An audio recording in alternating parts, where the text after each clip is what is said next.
section 3. This bit doesn't need a whole lot of work. A lot of it's been cleaned up really nicely. I think Glenn and Chuck were up here this week doing a bunch of work.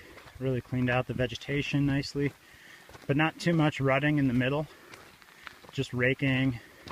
Nice little nick, water bar there. This could actually probably be established a little more, a little higher of a hump on the downhill side to give that roller almost, and make sure that the water drains out instead of coming down the tread.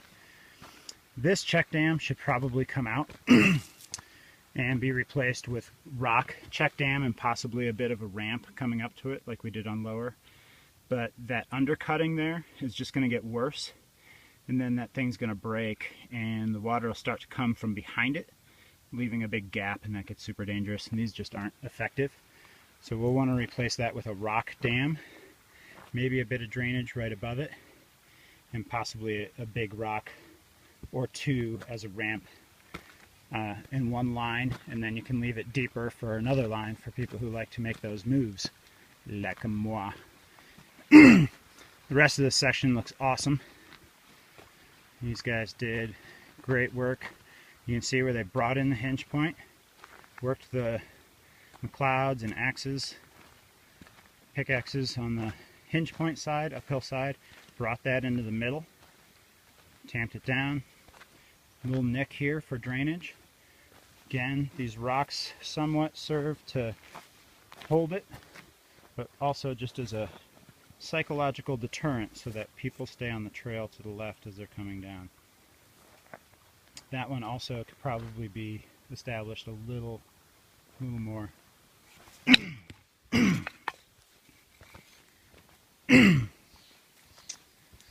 And we'll just consider all of this part of section 3 because not much more work needs to be done here for a while. Again, trail looks awesome. Glenn did a great job trimming back branches, trimming back vegetation on the sides. So we'll call this, really there's two things on section 3, and it's these two check dams. This one's not as bad as the last one, but similarly it's getting a lot of undercutting.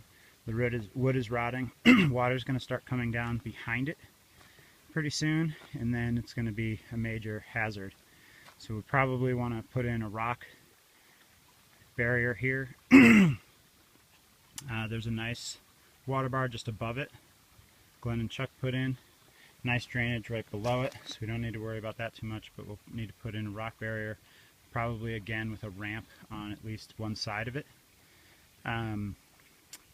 Again, this kind of work, the rocks should be buried at least halfway.